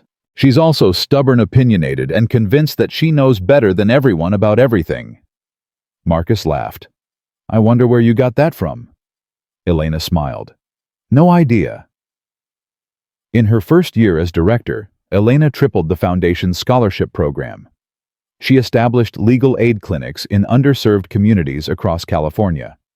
She created a fund specifically for immigrants who needed help navigating the system that had once seemed so impossible to her. Every year, she personally interviewed scholarship recipients. She looked for the same thing Marcus had seen in her honesty, courage, determination. The willingness to work hard and do what's right even when it's difficult. She found them everywhere. In community colleges and high schools, in immigrant communities and rural towns. Young people who reminded her of herself, who just needed someone to give them a chance. Rosa lived to see her daughter become everything she had dreamed. She watched Elena graduate. She watched her pass the bar. She watched her transform the Richardson Foundation into one of the most respected charities in California. Rosa passed away peacefully on a spring morning in her garden, surrounded by the flowers she had planted, holding her daughter's hand. "I'm so proud of you, mija," she whispered in her final moments. "So proud. I know, Mama. I love you. I love you too. Always and forever." Elena buried her mother in a beautiful cemetery overlooking the ocean. The headstone read, "Rosa Morales, beloved mother. Her courage lives on in her daughter." Marcus came to the funeral. So did Catherine. So did everyone whose lives had been touched by Elena's story. Standing at her mother's grave, Elena finally understood what her mother had been trying to teach her all along. Life is not about the money you make or the success you achieve. It's about the lives you touch, the people you help, the courage you show when the world tells you to be afraid. Rosa had never been rich. She had never been famous. She had never done anything that would make the newspapers. But she had raised a daughter who saved a man's life with 2 words. A daughter who went from cleaning houses to running foundations. A daughter who proved that goodness, real goodness, is the most powerful force in the world. That was Rosa's legacy, and Elena would carry it forward for the rest of her life. 10 years after the night Elena screamed, Marcus Richardson celebrated his 82nd birthday. The party was held at the Foundation headquarters, a building that now bore Rosa's name. The Rosa Morales Center for Justice. Elena stood at the podium, looking out at the crowd. Hundreds of people were there. Scholarship recipients whose lives had been changed. Community leaders who had partnered with the foundation. Politicians, business people, celebrities, ordinary people. All gathered to celebrate a man who had once been minutes from death. 10 years ago, Elena began, I was nobody. A maid from New Mexico with $47 and a dream. I had no connections, no education, no future that anyone could see. All I had was my mother's voice in my head telling me to do what's right even when it's hard. She paused, looking at Marcus in the front row. And then I met a man who gave me a chance. A man who saw something in me that I couldn't see in myself. A man who taught me that wealth isn't about what you have. It's about what you give. Marcus Richardson saved my life. Elena continued. Not the other way around. Yes, I stopped him from drinking poison. But he gave me something far more valuable. He gave me hope. He gave me purpose. He gave me a reason to believe that the world can be better than it is. She held up her glass. To Marcus Richardson, 82 years young, still fighting, still giving, still teaching all of us what it means to live a life that matters. The crowd erupted in applause. Marcus stood slowly, using his cane for support. He made his way to the podium and took Elena's hand. You know, he said to the crowd, people always ask me about the night I almost died. They want to know what it felt like knowing my own wife was trying to poison me. They want to know about the betrayal, the shock, the fear. He shook his head. But that's not what I remember about that night. What I remember is a young woman bursting through my door. What I remember is her voice cracking with terror, but strong with conviction. What I remember is 2 words that changed my life forever. He turned to Elena. "Don't drink it." That's what she said. "Don't drink it." And in that moment, I saw something I had almost forgotten existed. Pure courage, pure goodness, pure love for a stranger who had done nothing to deserve it. His eyes were wet. Elena Morales didn't just save my life that night. She saved my soul. She reminded me that there are still people in this world who will stand up for what's right, even when it costs them everything. She reminded me that hope is not foolish, that trust is not weakness, that one person acting with courage can change the world. He squeezed her hand. I am 82 years old. I have lived longer than I ever expected thanks to this remarkable woman. And I can tell you with absolute certainty that I have never been more grateful for anything in my entire life. The applause was deafening. Later that night, after the guests had gone, Elena and Marcus sat together on the terrace of the Rosa Morales Center. The city lights sparkled below them. The air was warm with summer. "Thank you," Marcus said quietly, "for everything." "Thank you," Elena replied, "for believing in me when no one else did." "I didn't believe in you, Elena. I recognized you. There's a difference. Some people are just born with a light inside them. All I did was give you a chance to let it shine." Elena looked out at the city. "Do you ever wonder what would have happened if I hadn't screamed, if I had stayed quiet?" "Sometimes, but I try not to dwell on it. The past is written. Only the future is unfinished." My mother used to say something like that. She said we can't change where we came from, only where we're going. Your mother was right. About everything, apparently. They sat in comfortable silence for a while. "I miss her," Elena said finally. "Every day. I look for her in crowds. I reach for my phone to call her. I hear something funny and think Mama would love this. And then I remember." "That never goes away," Marcus said. "The missing. But it changes over time. It becomes less like a wound and more like a scar. You carry it with you, but it doesn't hurt as much. Is that true? I've been carrying people with me for decades. My parents. My first wife. Harold Foster, the man who gave me my start. They're all here inside me, part of who I am. Your mother is the same. She lives on through you, through everything you do, through everyone you help." Elena felt tears on her cheeks. "I just want to make her proud." "You do. Every single day. And she knows it. Wherever she is, she knows it." On a spring morning, 5 years later, Elena stood in the garden of the Rosa Morales Center. She was 39 years old now, director of one of the largest charitable foundations in the country, a respected voice in legal circles, a symbol of what was possible when courage met opportunity. Marcus had passed away peacefully in his sleep 2 years earlier. He was 85. He went surrounded by people who loved him, at peace with everything he had accomplished and everyone he had helped. His memorial service drew thousands. Politicians, celebrities, business leaders, ordinary people whose lives he had touched. But the eulogy was given by Elena, the maid who had become his daughter in everything but blood. Now, standing in the garden, Elena watched a group of scholarship students touring the facility. Young people from backgrounds just like hers. Immigrants, first-generation students, dreamers with nothing but hope and determination. One of them, a young woman from Guatemala, approached her nervously. "Ms. Morales, I just wanted to say thank you. For the scholarship. For everything. I never thought someone like me could go to college. But you showed me it was possible." Elena smiled and took the young woman's hand. "What's your name?" "Maria." "Maria, let me tell you something. 15 years ago, I was exactly where you are. Poor, scared, wondering if I would ever be anything more than invisible. And then someone gave me a chance. Someone believed in me when I couldn't believe in myself." She squeezed Maria's hand. "Now it's my turn to believe in you. Not because you earned it or deserve it, but because that's how the world gets better. One person helps another, who helps another, who helps another, until the chain stretches so far that no one can remember where it started." Maria's eyes were wet. "I won't let you down." "I know you won't.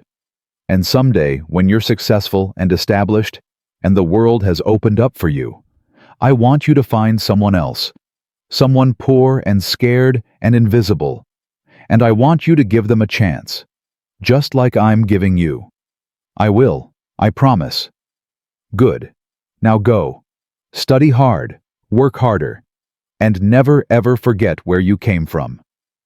Maria nodded and rejoined her group, wiping her eyes. Elena watched her go, feeling something warm spreading through her chest. This was why she did it. Not for the recognition or the money or the prestige, but for moments like this. For the chance to see hope kindle in someone's eyes. For the chance to pass along the gift that Marcus had given her, that her mother had given her, that every good person who ever took a chance on someone gave to those who came after. Elena walked back through the garden, past the statue of her mother that stood at the entrance, past the plaque, with Marcus's name, past all the symbols of everything they had built together. She paused at the doorway and looked back. The sun was rising over the city. The students were laughing, talking about their futures. The world was spinning forward, carrying all of them toward whatever came next. Elena smiled. She had started with nothing. A poor maid from nowhere, with $47 and a mother who believed in her. And now she had everything that mattered. Not money, not fame, not power. Purpose. The knowledge that her life meant something. That the choices she made rippled outward, touching people she would never meet, changing futures she would never see. That was the real legacy. Not buildings or foundations or bank accounts, just 2 words spoken at the right moment by someone brave enough to speak them. Don't drink it. 2 words that saved a life. 2 words that changed a destiny. 2 words that proved once and for all that courage is not about being unafraid. It's about being terrified and speaking anyway. Elena Morales had been terrified that night in the mansion, but she spoke, and the whole world changed.